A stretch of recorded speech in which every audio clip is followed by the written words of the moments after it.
Hello students, I welcome you all for the social science online classes.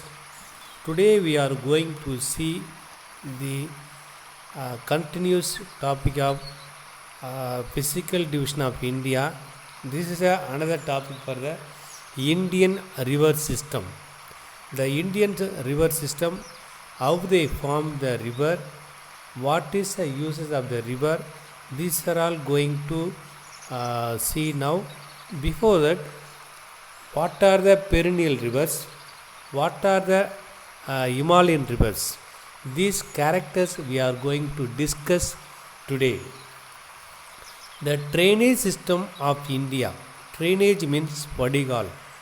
The drainage system of India is an integrated system of tributary and trunk stream which collect and drain surface water into the sea.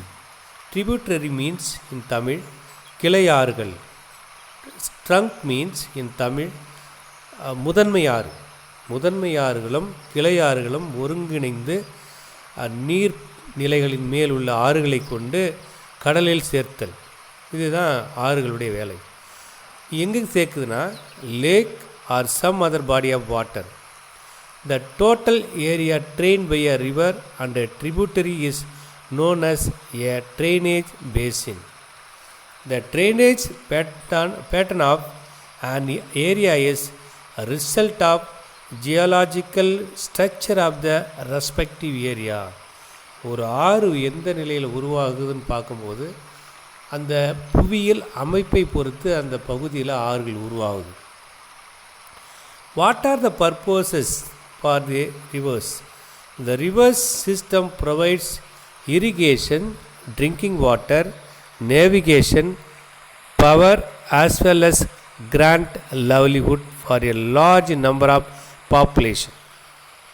The drainage system of India is broadly divided into major groups on the basis of their location. They are Himalayan rivers and peninsular rivers. The rivers are divided into two categories, that is the Himalayan rivers and peninsular rivers. First of all, we are going to see the Himalayan rivers. These rivers are found in North India and originate from Himalayas. So, they are called Himalayan rivers. These are perennial rivers. What is the meaning of perennial? All of you look at the river here. You can able to see the river flowing directly with the live the video. These are all perennial rivers. Perennial rivers means வற்றாத ஜீவநதிகள். The rivers are divided into two parts, Himalayan rivers and peninsular rivers. The Himalayan rivers are Indus, Ganga, Brahmaputra. The peninsular river is Mahanadi, Godavari, Krishna, Kaveri, Narmada, Tabadi. These are all perennial rivers. What is the meaning of perennial? வற்றக்கூடிய ஆறுகள். Himalayan rivers are non-perennial, வற்றாத ஜீவநதி. Perineal reverse வற்றக்கூடிய ஆறுகள். வற்றக்கூடிய all the perennial rivers depend upon the season, rainy season. மழையை சார்ந்து உருவாகக்கூடிய ஆறுகள். Now we are going to see the Indus river system. The Indus river system, one of the largest rivers of the world. It originates from the northern slope of the Kailash range in Tibet near Manasarovar lake at Manasarovar lake. At an elevation of about 5,150 meter, its length about 2,880 kilometer. This is the Indus river system. Next river, the Ganga.